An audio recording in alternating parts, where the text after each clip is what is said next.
యేసుక్రీస్తు వారి పరిశుద్ధ నామములో స్థానిక పెద్దలకు, దేవుని దాసులకు, ముఖ్యంగా సంఘస్థులకు, సహోదరి సహోదరులకు, ముఖ్యంగా యవనస్తులకు అందరికీ కూడా ప్రత్యేక వందనాలు తెలియజేస్తున్నారండి. సమయంలో కొన్ని మాటల పరిశుద్ధ రేఖ నుంచి మన ధ్యానం ప్రియారా చూడండి. 119వ కీర్తన 9వ వచనం. యవనస్తులు దేని చేత తమ నడత శుద్ధిపరచుకుందరు? నీ వాక్యమును బట్టి దానిని జాగ్రత్తగా చూచుకోవడం చేతనే కదా నా పూర్ణ హృదయముతో నిన్ను వెతికి ఉన్నాను.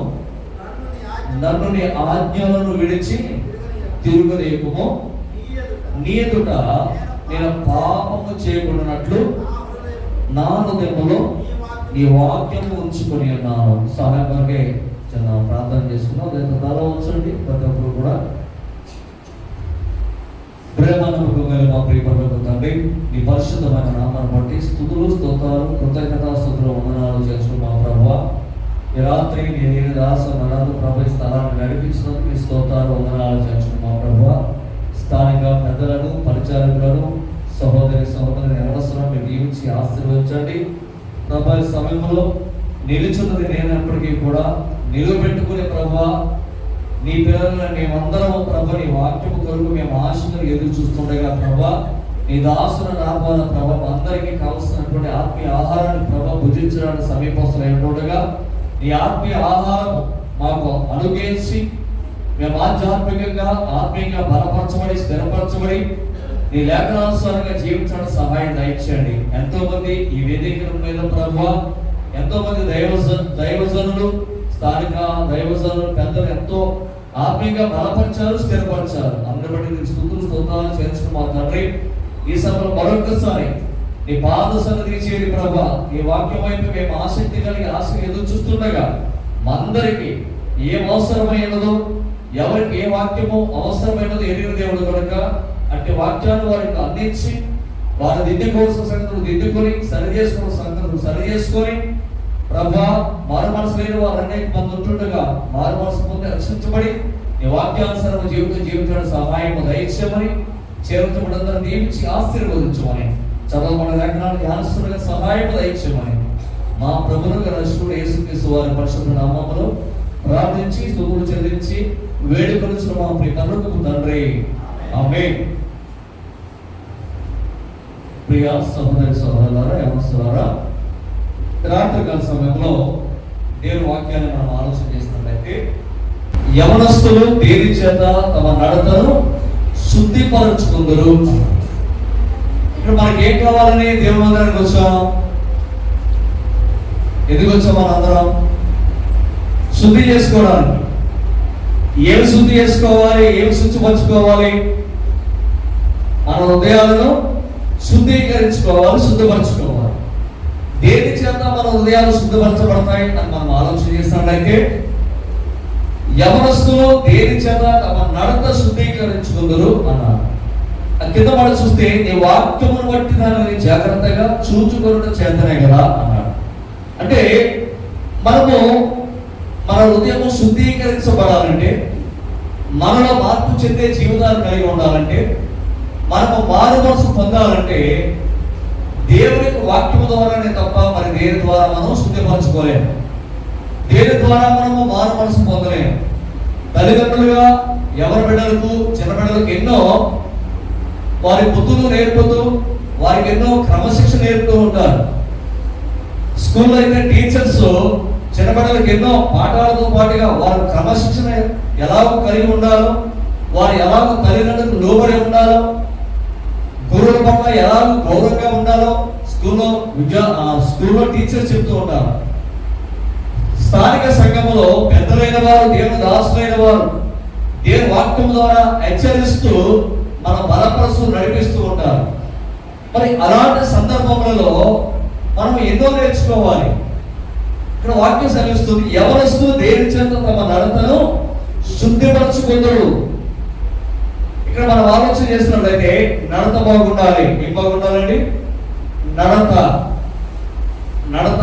తర్వాత నడక బాగుండాలి.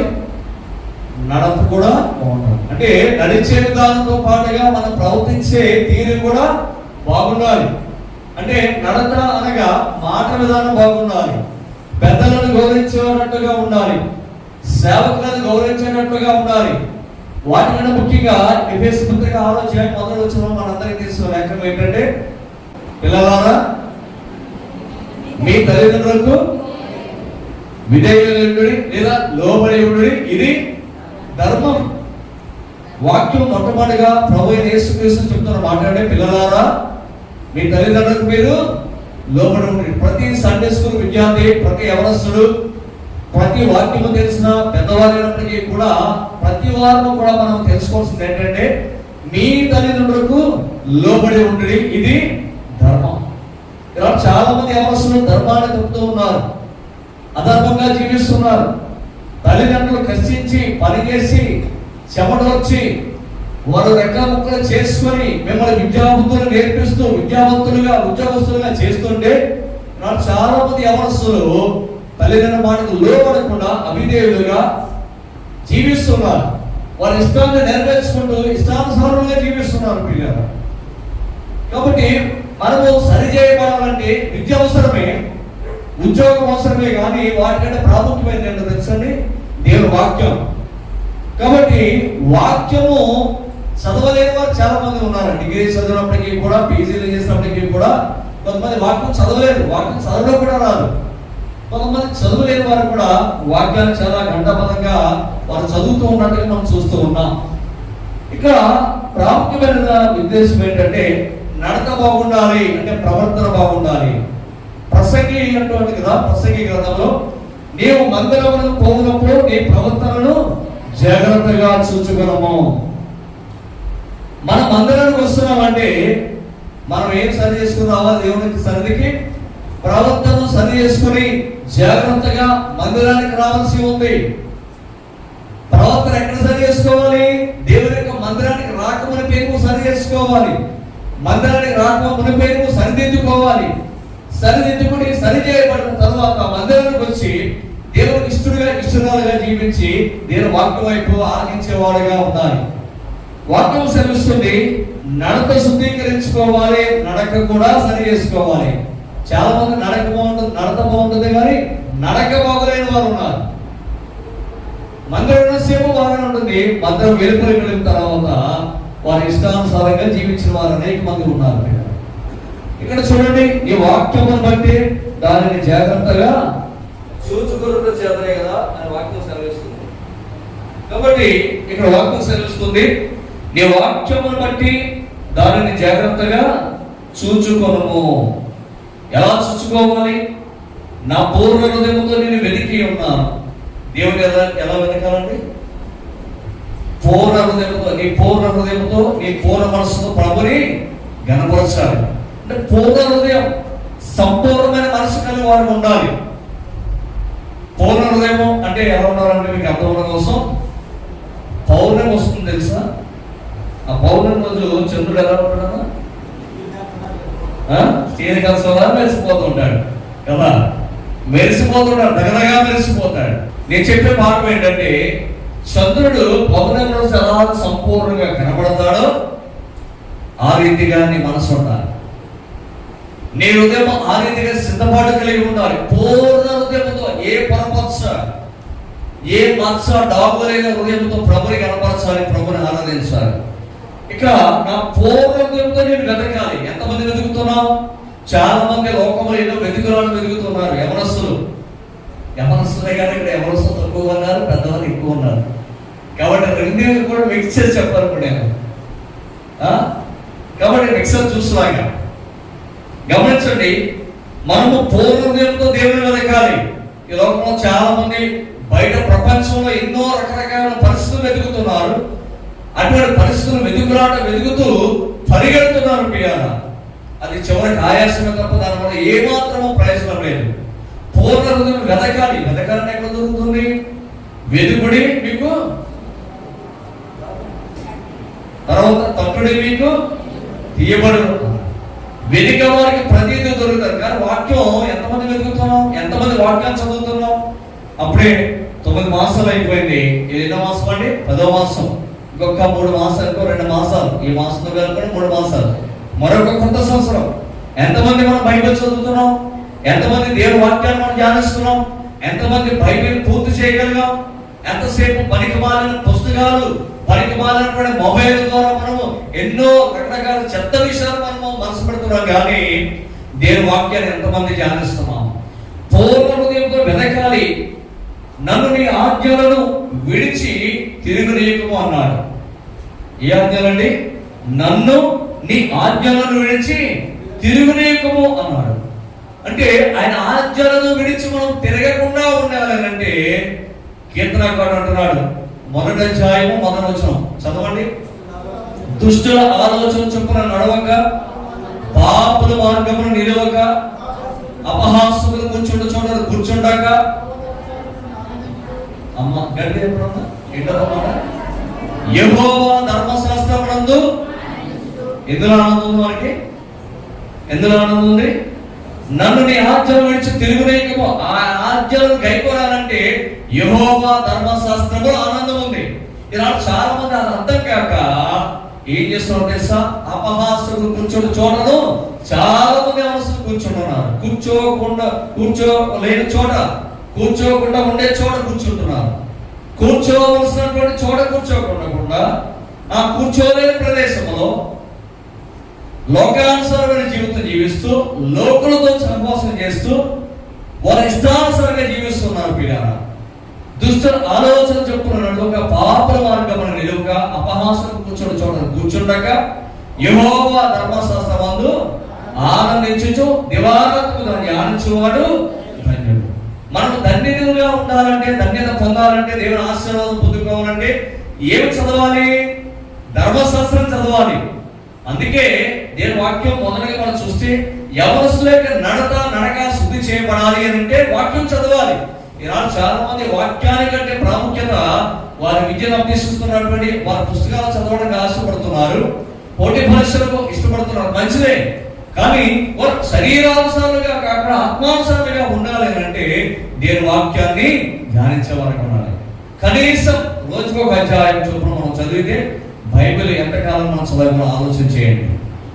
ఆదికాండం 1వ అధ్యాయం ఉదయకాలంలో, సాయంకాల సమయంలో కొత్త నిబంధన 1వ అధ్యాయం, అలా ప్రతిరోజు పాత నిబంధన 1వ అధ్యాయం, కొత్త నిబంధన 1వ అధ్యాయం అలా చదువుతూ ఉంటే మన బైబిల్ ఒకేసారి చదవడం అర్థమవుతుంది నేను చెప్పను, కానీ కొన్ని సార్లు మనం చదివితే దేవుని యొక్క కృపను పొందుకొని, దేవుడే సహాయం, పరిశుద్ధాత్మ యొక్క సహాయం పొందుకొని ఆ వాక్యానుసారమైన ఆ సారం మనకు అర్థమవుతుంది. ప్రియరా, ఇక నుంచైనా బైబిల్ చదవడానికి మనము తీర్మానం చేసుకోవాలి.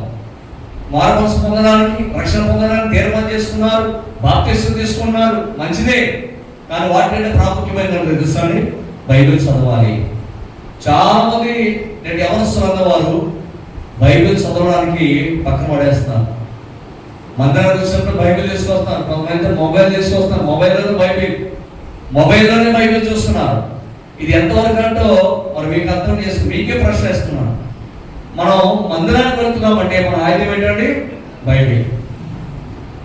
ఒక చేతి పనివాడు, తాపి పని చేసేవాడు ఏం పట్టుకెళ్ళాలి? తాపి పట్టుకెళ్ళాలి. ఎలక్ట్రిషన్ పని చేసేవాడు ఏం పట్టుకెళ్ళాలి? టెస్ట్ పట్టుకెళ్ళాలి. కాబట్టి ప్రతి వ్యక్తికి వారు చేసినప్పుడు చేతి పని కొరకు ఏ వస్తువు ఎంత అవసరమో దేవుని యొక్క బిడ్డలకు, దేవుని సన్నిధికి వెళ్ళే వారికి బైబిల్ అంతా అవసరం. నా పాయింట్ ఏంటంటే, ఇక్కడ ఒక ఒప్పుకోలు కనబడుతుంది. రాత్రి దేవుడు మనతో ఏం మాట్లాడుతూ మనం నేర్చుకున్నాం. నీ ఎదుట నేను పాపం చేయకున్నట్టు. ఎవరి ఎదుట మనం చేస్తున్న పాపం, మనం చేస్తున్న పాపాలు, మనం చేస్తున్న అవిధేయతలు, తల్లిదండ్రులకు అవమానం తెచ్చినట్టు కాదు, కానీ నీ తల్లిదండ్రులను నీవు చేసే పాపాన్ని కప్పిపుచ్చవచ్చు. కానీ పరమ తండ్రి దేవుని ఎదుట నీవు పాపము చేస్తే ఆ పాపం ఆయన కళ్ళారా చూస్తున్నాడు. ఎందుకంటే ఆయన కళ్ళారా లోకమందంతటా ఆయన చూస్తున్నాడు, ఆయన లోకమందంతటా సంచారం చేస్తున్నాడు కనుక నేను చేసే ప్రతి పాపాన్ని ఆయన చూస్తున్నాడు కనుక ఆయన ఎదుట పాపము చేయకున్నట్టు నీవు ఎలా ఉండాలి? జాగ్రత్తగా చూసుకోవాలి. ఎలా చూసుకోవాలి? నా హృదయంలో నీ వాక్యం ఉంచుకుని ఉన్నా. ఎలా ఉండండి? నా హృదయంలో నీ వాక్యము ఉంచుకొని ఉన్నాను. చూడండి, మన పాఠాలకు వద్దాం.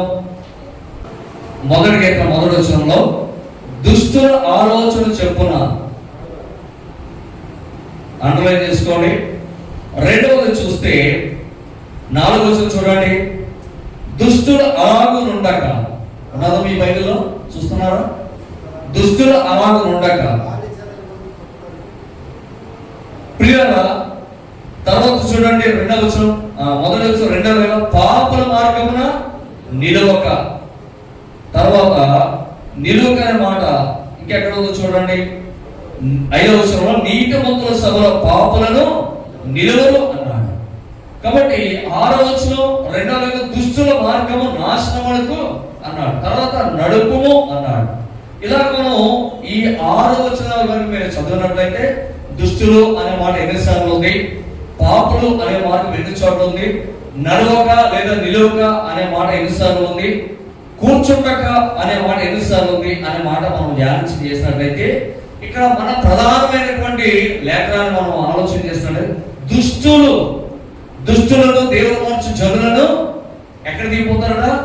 పాతాళంలోనికి దిగిపోతారు. ఈ రాత్రి మనము కొంతమంది దుష్ట స్వభావం కలిగిన వ్యక్తులను పరిశుద్ధ గ్రంథం నుంచి ధ్యానిద్దాం. ప్రియ దుష్టులు ఎలా ఉన్నారు అంటే 13వ అధ్యాయము, ఆదికాండము 13వ అధ్యాయము 13వ వచనం చూడండి. ఆదికాండము 13వ అధ్యాయము.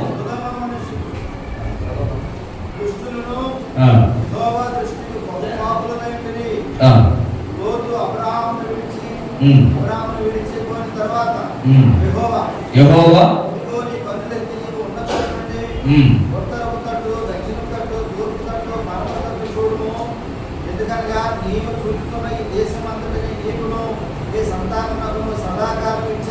చాలు. ఇక్కడ మనకు అర్థమయ్యే విషయాలు మనం ఆలోచన చేసినట్టయితే సొదొమ మనుషులు ఎలా ఉన్నారండి? దుష్టులు. ఇలా చాలా మంది దుష్ట సాంగత్యం మంచి నడవడికని చెరిపివేయండి. మన సహవాసం ఎలా ఉంది, మన స్నేహితులు ఎలా ఉన్నారు, మనతో చేసినటువంటి ఆ స్నేహ భావం కలిగిన వారు ఎలా ఉన్నారు, ఒక ప్రశ్న మనం వేసుకోవాలి. లోకంలో చాలా స్నేహాలు ఉన్నాయి. మనం ప్రేమించేవారు, మనల్ని గణపరిచేవారు, మనం గౌరవించారు. అలాగే అనేకమైన పాప క్రియలకు, నీచమైన క్రియలకు, దుష్ట సాంగత్యము లేదా దుష్ట సహవాసము అనగా త్రాగుడు, జోదం, రకరకాల బెట్టింగ్స్, ఇలాంటి రకరకాల పరిస్థితులు యవనస్తులు పాడు చేయడానికి దోహదపడుతున్నాయి. ప్రియారా, ఇక్కడ సొదొమ మనుషులు ఉన్నారు, వాళ్ళు దుష్టులు ఉన్నారట. యెహోవా దృష్టికి బహు పాపులనై ఉండేది. ఈ ప్రజలు ఎలా ఉన్నారు? దుష్టులుగా ఉన్నారు. రాత్రి ఒకవేళ ఇలాంటి పరిస్థితులు ఉన్నట్టు జనాంగం మధ్య తిరుగులాడుతున్నామేమో ఆలోచన చేయాలి. ఇక్కడ సొదొమ మనుషులు దుష్టులుగా ఉన్నారు, యెహోవా దృష్టికి పాపులనై ఉన్నారు.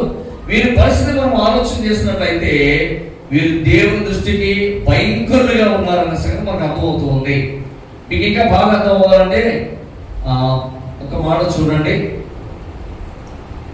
దేవుడు ఒక వాగ్దానం చేస్తున్నాడు. అది ఏమంటే 19వ అధ్యాయం 25వ వచనం చూడండి. 19వ అధ్యాయము 25వ వచనం, 19వ అధ్యాయం ఆదికాండము 25వ వచనం చూడండి. ఆ మైదానం అంతటిని, ఆ పట్టణంలో నివసించిన వారందరినీ, నేల మొరకులను నాశనం చేశాను. అయితే లోతు భార్య అతని వెనుక నుండి తిరిగి చూచి ఉప్పు స్తంభమాయెను. ప్రియులారా గమనించండి, ఇక్కడ మనం ఆలోచన చేస్తున్నట్లయితే సొదొమ మనుషులు ఎలా ఉన్నారు? దుష్టులుగా ఉన్నారు, బహు పాపులుగా ఉన్నారు. వీరు చేసినటువంటి దుష్టమైన పరిస్థితిని బట్టి దేవుడు ఏం చేశాడో తెలుసండి. 23వ వచనం చదవనా? లోతు సోయారుకు వచ్చినప్పుడు ఆ దేశంలో సూర్యుడు ఉదయించను. అప్పుడు యెహోవా సొదొమ మీదను గొమొర్రా మీదను యెహోవా యొద్ద నుండి గంధకమును అగ్నిని ఆకాశము నుండి కురిపించి ఆ పట్టణములను, ఆ మైదానం అంతటిని, ఆ పట్టణములలో నివసించిన వారందరినీ నేల మొరకలను నాశనము చేశాడు. ఎందుకు దేవుడు ఇంత కోపద్రుడయ్యాడు? ఆ పట్టణం మీద, ఆ ప్రజల మీద దేవుడే పుట్టించాడు కదా, దేవుడే వీరిని సృష్టించాడు కదా, దేవుడు ఎందుకు ఈ ప్రజల మీద ఇంత పగపోలుకుని ఆకాశము నుండి అగ్ని గంధకములను కురిపించి ఆ మైదానంలో ఉన్న ప్రజలందరినీ, నేల మొలకలను సహితం కూడా వారందరినీ ఏం చేశాడు? నాశనం చేశాడు. ఎందుకు నాశనం చేయవలసి వచ్చింది అని మనం ఆలోచన చేసినట్లయితే చూడండి, దేవవాక్యంలో సెలవించిన రీతిగా 19వ అధ్యాయము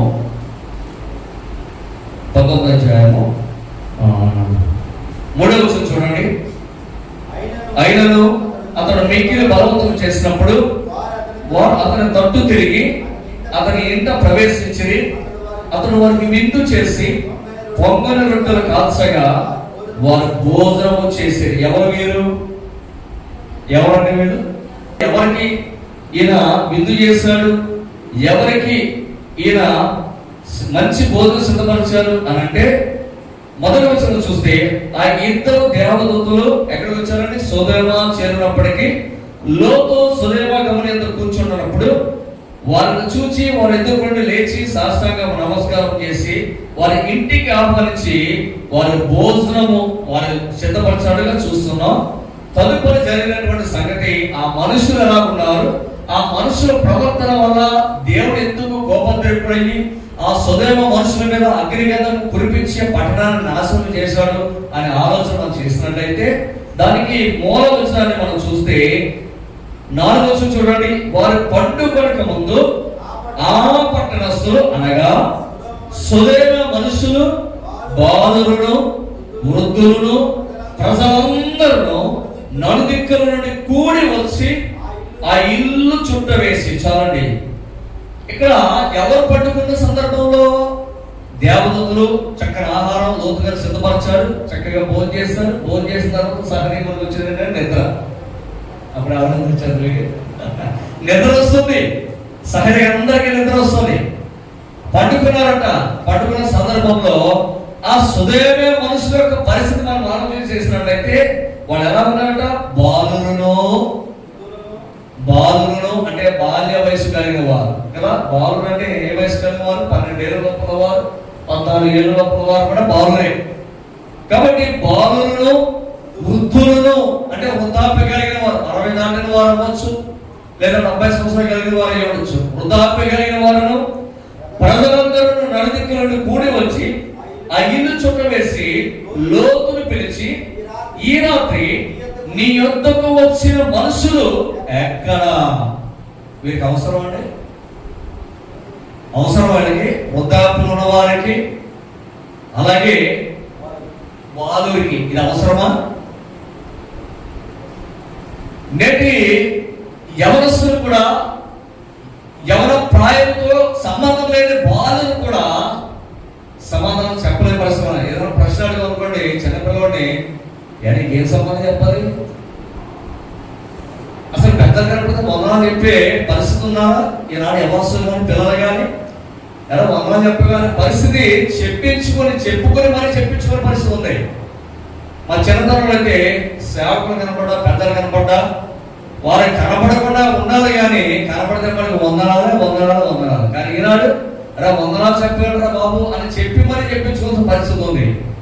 ఇక్కడ ఈ బాలులు ఎలా ఉన్నారు, ఈ వృద్ధులు ఎలా ఉన్నారు అంటే లెగలేనటువంటి వృద్ధులు, చిన్న వయసు గల బాలురు ఆ ఇంటికి వచ్చి నీ దగ్గర ఉన్నటువంటి వ్యక్తులు ఎక్కడ? లోతింటికి ఎవరు వచ్చారండి? దేవదూతలు వచ్చారు. ఆ దేవదూతలతో ఈ పిల్లవారికి, ఈ పెద్దలకు లేదా వృద్ధాప్యుల వారికి ఏంటి సంబంధం? ఇలా చాలా మంది వయసుతో నిమిత్తం యొక్క పాపం కొనగలుగుతున్నారండి. పాపానికి వయసుతో నిమిత్తం లేదు. 70 సంవత్సరాలుగా ముసలివారదే పాపం చేస్తున్నారు. బాల్య వయసు లేదు, పెద్ద వయసు లేదు, కాటికి కాళ్ళు చాపుతున్న వయసు కలిగిన వారు కూడా అదే పాపం. యవనస్తులంటే ఆ యవన ప్రయాణించి వాళ్ళు తొట్టిల్లిపోతున్నారు. మరి పిల్లలకి పాపం. పిల్లలు గమనించండి, ఇలాంటి పాపాన్ని ఈ సొదొమ పట్టణంలో ఇలాంటి నీచమైన కార్యం జరిగిస్తున్నారు పిల్లరా. అందును బట్టి దేవుడు ఆయన ఉగ్రతను ఆ యొక్క పట్టణం మీద ఆయన ఉగ్రతను చూపించాడు. చూడండి కింద వాడు మీకు అర్థమవుతాయి. లోతును పిలిచి ఈ రాత్రి ఎందుకు వచ్చిన మనుషులు ఎక్కడ? మేము వారిని కూడినట్లు ఏమన్నాడండి? ఈ మాట చదవాలని చాలా భయం వేస్తుంది, బాధ అనిపిస్తున్నాడు. వారి వయసు ఎంత? చిన్నవారు. సంసార జీవితాన్ని సాగించి సరి చేయవలసిన పెద్దలు, బాధ్యత నేర్పించవలసిన తల్లిదండ్రులైన వారు, లేదా వృద్ధాప్య కలిగిన వారు, ఎప్పుడు చనిపోతారో వారి అనుభవాలు నేర్పించవలసిన వయసు కలిగిన వారు సైతం కూడా ఏమన్నా తెలుసా? వారిని కూడినట్లు మా యొద్దకు వారిని వెలుపలకి తీసుకొని రమ్మని అతనితో చెప్పగా, వీరికి ఏం పేరు పెట్టారు తెలుసా దేవుడు? సుదేవ మనుషులు, దుస్తులు, బహుఘోర పాపులు వీళ్ళు కదండి. ఇంత దుష్టత్వమా, ఇంత దుర్మార్గత్వమా? ఎలాంటి మనుషులు ఎక్కడ చూసారండి? వయసుతో నిమిత్తము లేకుండా, పిల్లలు కాదు, వృద్ధాప్యంలో వారిని తేడా లేకుండా వారి వద్దకు తీసుకురమ్మని చెప్పినప్పుడు లోతు అంటాడు, వెలుపల ద్వారము వద్ద వారి దగ్గరకు వెళ్ళి తన వెనుక తలుపు వేసి, అనలారా ఇంత పాతగా కట్టుకొని, ఇదిగో పురుషులు కూడా 2 కుమార్తెలు నాకున్నారు, సెలవైన వారిని మీ ఎద్దకు వెలుపలికి తీసుకొని వచ్చిదను, మీరు వారిని మీ మనసు వచ్చినట్లు చేయండి. లోతు భక్తి జీవితం కనబడుతుంది, లోతు యొక్క విశ్వాసం కనబడుతుంది, లోతు ఉన్నటువంటి త్యాగం కనబడుతుంది కదా. ఇదిగో వారు దేవుని యొక్క బిడ్డలు, వారి మీద మీరు అగాధ్యం చేయడానికి వీలు లేదు. ఒకవేళ అవసరమైతే నాకు 2 కుమార్తెలు ఉన్నారు, వారు తీసుకొని మీ ఇష్టానుసారంగా చేయండి. అంత త్యాగం చేస్తున్నాడు లోతు. వారు ఎంత నీచాన్ని పడుతున్నారు మనం ఆలోచన చేయాలి. లోకంలో అపవాది ఏర్పాటు జరుగుతుంది ప్రియారా. గర్జించు సింహాలే ఎవరు నీకు తిరుగులాడుతున్నాడు సాతాను. వాడి ఉచ్చులో పడావా అంతే. సర్పము, అపవాది సర్పము రూపంలో, పీత రూపంలో యుక్తి నెలరై ఎవరు మోసపుచ్చింది? మోసపుచ్చిందండి? అవను మోసపుచ్చింది. అవధాన ఆదా మోసపోయాడు. 2 మోసంలో పడిపోయి ఈ లోకానికి ఏం తీసుకొచ్చారు? పాపాన్ని తీసుకొచ్చారు. ఆ పాపం కాస్త మనకి ఏం ఇచ్చిందండి? శాపము కలిగి. ఆ శాపం నుంచి విడుదల పొందాలంటే చాలా శ్రమలు, చాలా బాధలు అనుభవించాలి. అయితే దేవాక్యం సెలవుస్తుంది చూడండి, ఈ మనుషులు నా ఇంటి నీడకు వచ్చినారు కనుక వారిని మీరేమి చేయకూడదని చెప్పినప్పుడు వారు నీవు అవతలికి పొమ్మనేది, మరియు వారు వీడెవడో మనలోకి పరదేశంగా వచ్చి తీర్పరగా ఉండి చూచుచున్నాడు కాగా వారి కంటే నీకు ఎక్కువ కీడు చేసిందని చెప్పి లోతు ఆ మనుషుల మీద దుమ్మిగా పడి తలుపుల పగలగొట్టడం సమీపించి, అయితే ఆ మనుషులు తమ చేతులు చాపి లోతుని ఇంటి లోపలికి తమ ఎంతకు తీసుకొని తలుపు వేసిరి. ఈ మాట చూడండి 11.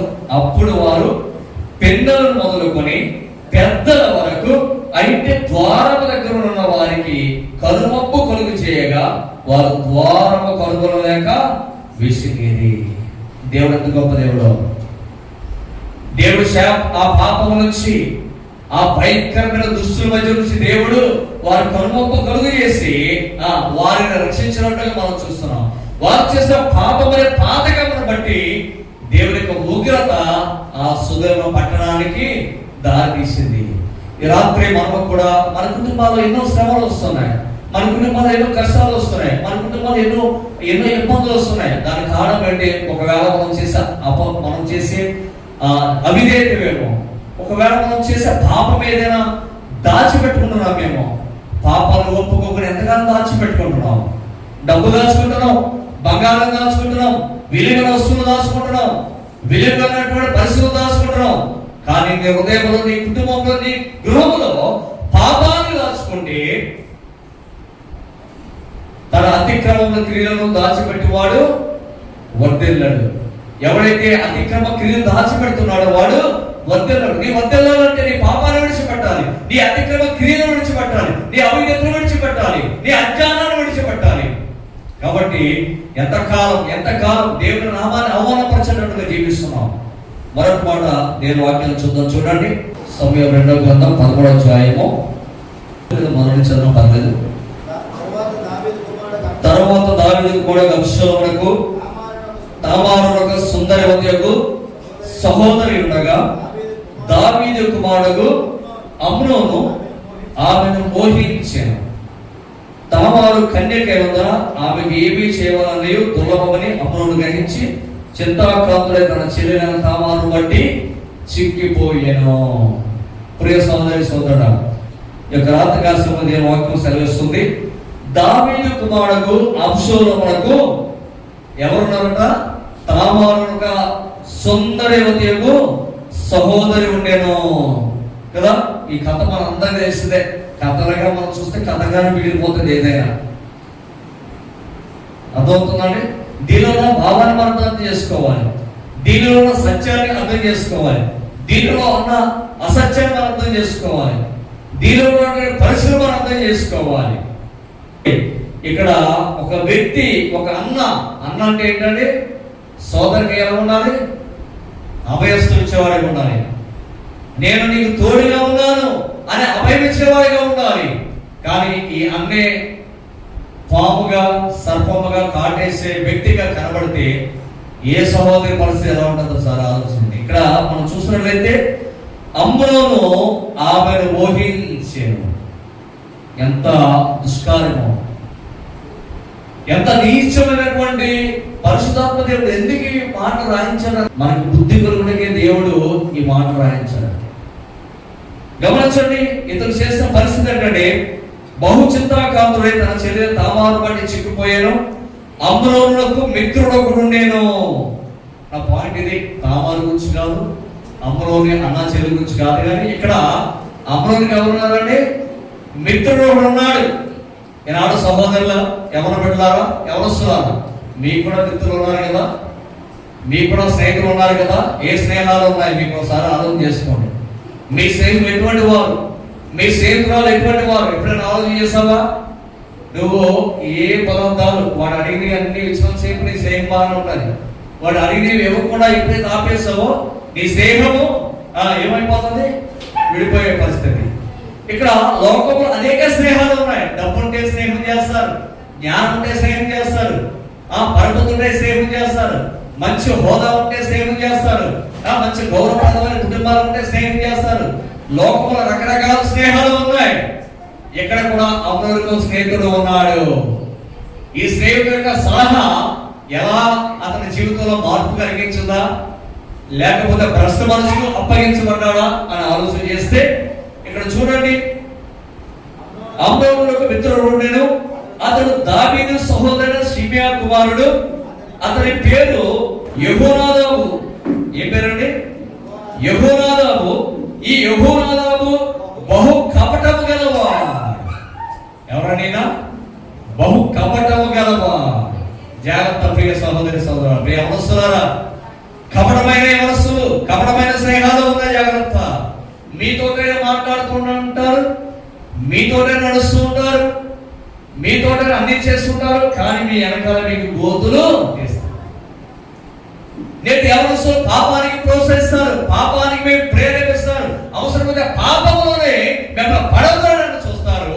మీ కుటుంబానికి మీ తల్లిదండ్రులు అవమానాలు తెచ్చుకుంటే మిత్రులు లేకపోలేదు. జాగ్రత్త ప్రియులారా, ఈ లోక స్నేహాలు మంచివి కాదు అని వాక్యం సెలవిస్తుంది. నువ్వు చేసే స్నేహితుడు, నువ్వు చేసే సేవ ఎవరితో చేయాలంటే మన పరమతుడైన దేవుడితో సేవ చేయాలి. ఆయనతో సమస్య కలిగినట్లయితే, ఆయనతో సేవ చేసినట్లయితే ఆయన నిజ స్నేహితుడు. నేను విడువక నేను కృప చూపుతున్నాడు. కాబట్టి వాక్యం సెలవిస్తుంది, ఈ స్నేహితుడు కపటము గలవాడు. ఇతడు ఏం చేస్తున్నాడు? కుయుక్తిపరుడు. తర్వాత చూడండి ఏం చేస్తాడు? అతడు రాజకుమారుడు వలె నీవు నానాటికి చిక్కుపోవడం హేతువేమి? సంగతి నాకు తెలియజెప్పవా అని అమ్నోనుతో అనగా, అమ్నోను నా తమ్ముడు అబ్షాలోము సహోదరి తామారును నేను మోహించున్నానని అతనితో చెప్పాను.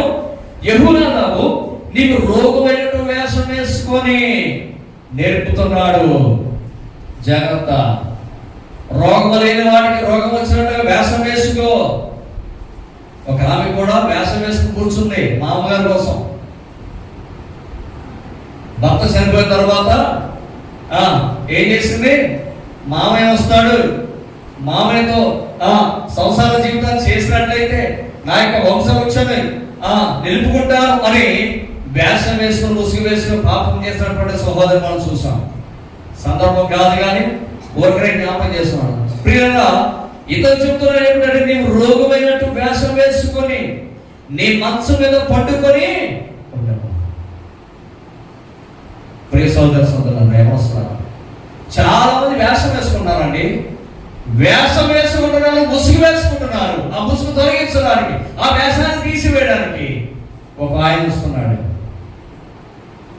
నీ వేషం మారాలంటే, నీ రూపం మారాలంటే, నీ పరివర్తన మారాలంటే, నువ్వు ప్రవర్తన సరిగా ఉండాలి అంటే దేవుని వాక్యాన్ని దినదినము ధ్యానించాలి. వేషం వేసుకుని మనసు మీద పట్టుకుని ఉండవు. నీ తండ్రి నేను చూచుటకు వచ్చినప్పుడు నీవు నా చెల్లెలైన తామారు చేత సిద్ధపరచు భోజనము నేను భుజించినట్టు ఆయన వచ్చి నేను చూచుచుండగా దాన్ని సిద్ధము చేసి నాకు పెట్టినట్టు నాకు సెలవు అడుగుమని అతనితో బోధింపగా, అమ్నోను పడక మీద ఎవరు మాట్లాడాడు? అమ్నోను ఎవరు మాట్లాడాడండి? ఒక చెడ్డ సేవకుని యొక్క సలహా పాటించాడు. చెడ్డ సేవకుని యొక్క సలహా మేరకు ఆ కుటుంబానికి అపకీర్తి తెచ్చాడు, ఆ కుటుంబానికి నష్టం తెచ్చాడు, తన యొక్క చెల్లెలికి అవమానాన్ని తీసుకొచ్చాడు. అలాగే నేను అంటున్నాను, నీవు చేసిన పాపాలను బట్టి, నీవు చేసిన అతిక్రమ క్రియను బట్టి, నీవు చేసినటువంటి వ్యాసదారుల పనులను బట్టి, నీచమైన పనులను బట్టి ఎవరికి అవమానం తెస్తున్నావు తెలుసా? దేవుని నామానికి అవమానం తెస్తున్నావు.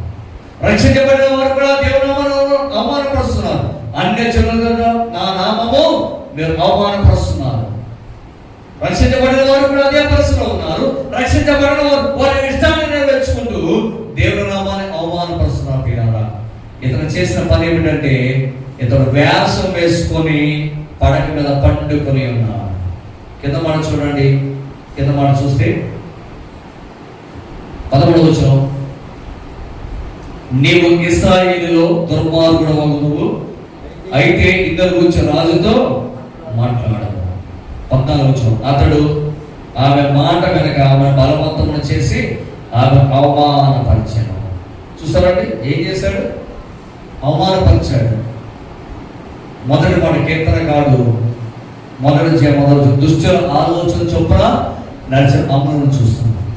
దుష్టుల సాంగత్యము, దుష్టుల మనుషులు, పాపము చేత నిండిన మనుషుల మధ్య ఆ కుటుంబము నివసిస్తుంది. పిల్లలని తేడా లేదు, పెద్దవాళ్ళని తేడా లేకుండా వారు దేవదూతలతో పాపము చేయడానికి వారు నిశ్చయించుకున్నారు. దాని చేత దేవుడు ఏం చేశారంటే వారిని అగ్నిగంధకములతో కాల్చివేశాడు. అయితే చివరి మాటగా మనం చూసి ముగించుకున్నాం, సమయం అవుతుంది కనుక. మొదటి కొరింథీ పత్రిక 15వ అధ్యాయము 33వ వచనం చూడండి. మోసపోకుడి, మంచి నడవడిని చెరుపును, నీతి ప్రవర్తన గలవారై మేల్కొని పాపము చేయబడి. ఏ నడవడిని చెరుపును? దుష్ట సాంగత్యము మంచి నడవడిని చెరుపును. కాబట్టి మనం ఏ సాంగత్యంలో ఉన్నాం, ఏ సహవాసం, ఎవరితో స్నేహం చేస్తున్నాం, ఎక్కడ తిరుగుతున్నాం, ఎక్కడ తిరుగులాడుతున్నాం, ఏం చూస్తున్నాం, దేవునికి ఇష్టం కాని చూడగలుగుతున్నామా? దేవుడు ఎన్ని పండ్లు తినమన్నాడు, కానీ ఒక్క పండు మాత్రమే తినొద్దన్నాడు. ఇవేం చేసింది? తినొద్దన్న పండునే చూసింది, తినవద్దన్న పండునే ఆశించింది. ఆజ్ఞను అతిక్రమించడం ద్వారా ఈ లోకానికి పాపాన్ని తెచ్చడం ద్వారా ఈ లోకంలో శాపం వచ్చింది. ఇక్కడ కూడా నేను వాక్యం సెలవిస్తుంది అంటే, దుష్ట సాంగత్యం మంచి నడువుని చెరుపును. నీ సహవాసము, నీ స్నేహము, దుష్ట తలపులు, దుష్ట ఆలోచనలు కలిగి అనేక పాపాలు చేస్తున్నావు. మానవుడు యవనస్తుడు ఎక్కడ పాడైపోతాడు? మొబైల్స్, 10th క్లాస్ చదివిన పిల్లలు, ఇంటర్మీడియట్ చదివిన పిల్లలు, కాలేజీ చదువుకున్న పిల్లలు, నేను చాలా చోట చూస్తున్నాను. దేవుని వాక్యం సెలవిస్తుంది, దుష్ట సాంగత్యము మంచి నడువుని చెరుపును, నీతి ప్రవర్తన గలవారి మేల్కొని పాపము చేయకుడి. దేవుని గురించిన జ్ఞానము కొందరికి లేదు, మీకు సిగ్గు కలిగినట్లు, మీకు సిగ్గు కలగాలని, మీకు బుద్ధి కలగాలని ఏం చేస్తున్నాడు? దేవుని వాక్యం బోధిస్తున్నాడు. సిగ్గు కలగాలని, ఇంకా సిగ్గు లేకపోతే, బుద్ధి లేకపోతే మీకు బుద్ధి చెప్పేవాడు ఎవరు కూడా లేరు, మిమ్మల్ని గద్దించేవారు ఎవరు కూడా లేరు. బుద్ధి దేని ద్వారా చెప్పబడుతుందంటే దేవుని వాక్యం ద్వారా మాత్రమే. మీకు బుద్ధి కలగాలంటే, మీకు జ్ఞానం కలగాలంటే, మీకు జ్ఞానోపదేశం పొందాలంటే వాక్యాన్ని చదివే వారికి ఉండాలి, వాక్యాన్ని ధ్యానించే వారికి ఉండాలి. అందుకని ప్రసంగి గ్రంథంలో 12వ అధ్యాయం ఒక మాట ఉంది, మనందరూ తెలిసిన లేఖనం ఏంటో చూడండి. 12వ అధ్యాయం ప్రసంగి గ్రంథం 2వ వచనం, లేదా మొదటి చదవనా?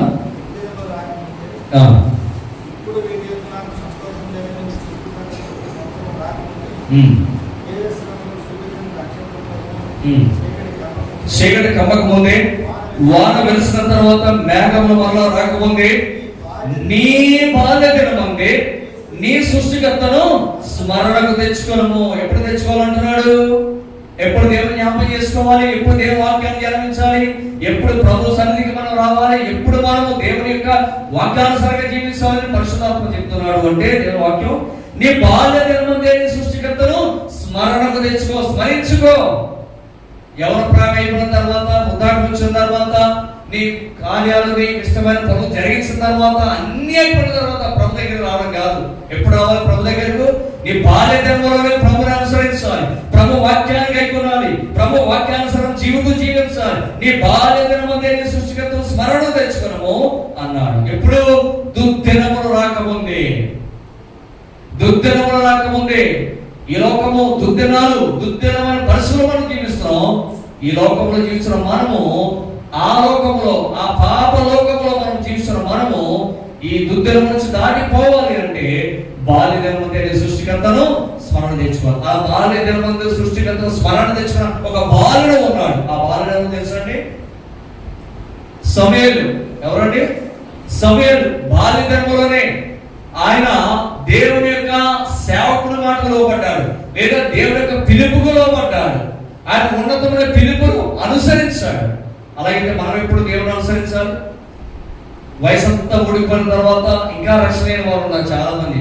కొంతమంది 60 వచ్చిన తర్వాత బాప్తిసం తీసుకుంటారు, కొంతమంది అన్ని అయిపోయిన బాప్తిసం తీసుకుంటారు, కొంతమంది ఇంకా ఉందని సమయాన్ని వాయిదా వేస్తుంటారు. ఒకవేళ ప్రభు రాకడే ఇప్పుడైతే ఏం చేస్తాం? ఆయన ఎంతో ప్రేమిస్తున్నాడు. దేవుడు లోకమును ఎంతో ప్రేమించాను.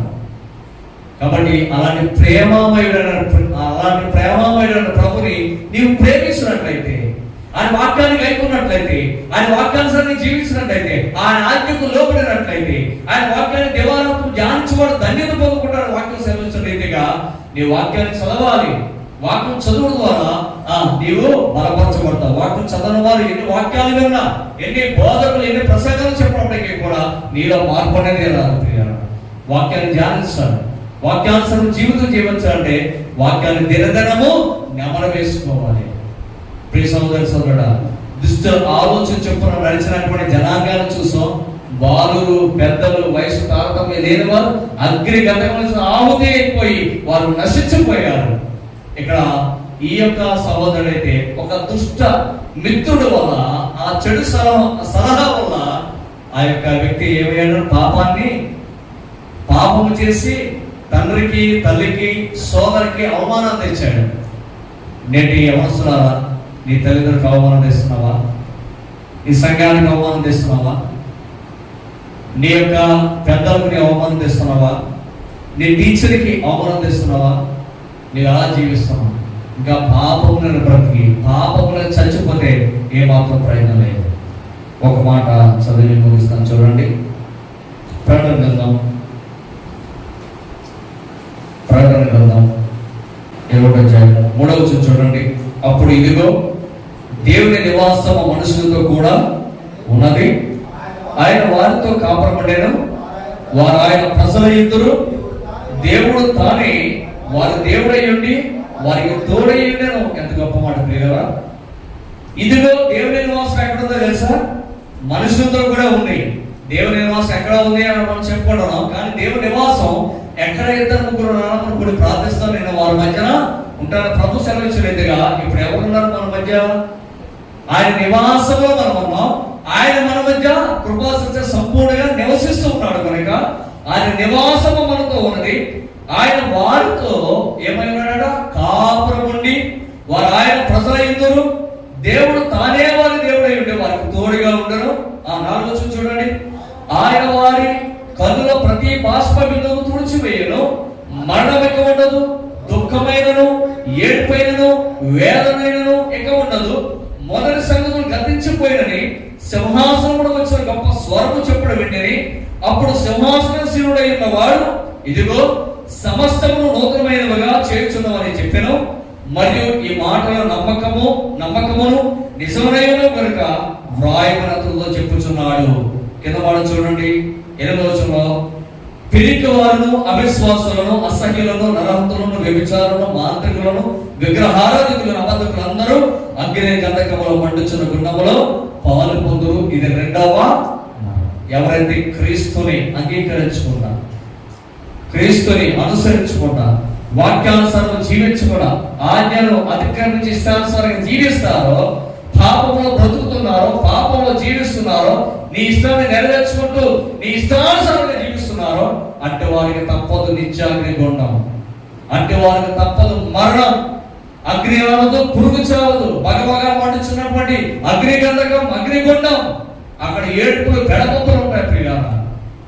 ప్రియవస్తున్నా ఇంకా మారు మనసు పొందకుండా, ప్రభు యేసుక్రీస్తు సొంత రక్షణను అంగీకరించకుండా నీ ఇష్టానుసారం జీవిస్తుంటే అగ్నిగుండం తప్పదు. ఒకవేళ నీవు రక్షించబడి నీ అపరాధములను, నీ పాపములను నీ నోటితో ఒప్పుకొని, ప్రభు యేసుక్రీస్తు నా కొరకు, నా పాపాల కొరకు ఆయన పరలోకాన్ని విడిచి ఈ భూలోకానికి వచ్చి సర్వమానవాళి పాప మర్యాద కొరకు ఆయన ఏ విధంగా ఆ యొక్క శిలువ మీద వేలాలు దిగబడ్డాడో, కల్వరిలో రక్తములు కార్చాడో, పాప క్షమాపణ పొందడానికి ఆయన రక్తములు కాచి నీరు సహా ఒలిగించి ముళ్ళ కిరీటం పెట్టించుకొని, పిడుగుతో గుర్తించుకొని, అనేకమైన శ్రమలు ఆయన శిలువలో పొంది, 3 వేల శిలువ మీద వేలాలు దిగబడి, గాయాలు పొంది, అవమానం పొంది, దూషించబడి, భూమి మీద ఊహించుకొని, ఇన్ని శ్రమలు మన కొరకు ఆ శిలువ వేలాడి చివరకు నిన్ను నన్ను నిత్య రాజ్యంలోనికి ఆయన చేర్చడానికి ఆ పరమాత్మ ప్రభు యేసుక్రీస్తు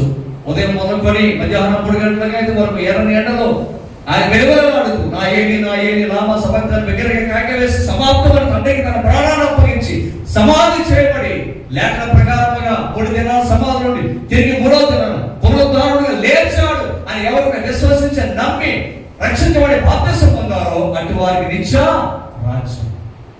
నిత్యరాజ్యం కావాలా, నిత్యాగ్రహం కావాలా? ఇదే అనుకూలమైన సమయం, ఇదే రక్షణ దినం.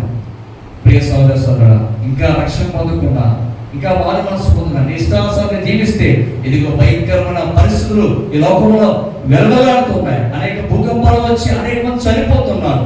అనేకమైన పరిస్థితులు, అనేకమైన దేశాల మీద యుద్ధాలు జరిగి అనేకమైన జనానష్టం జరుగుతుంది.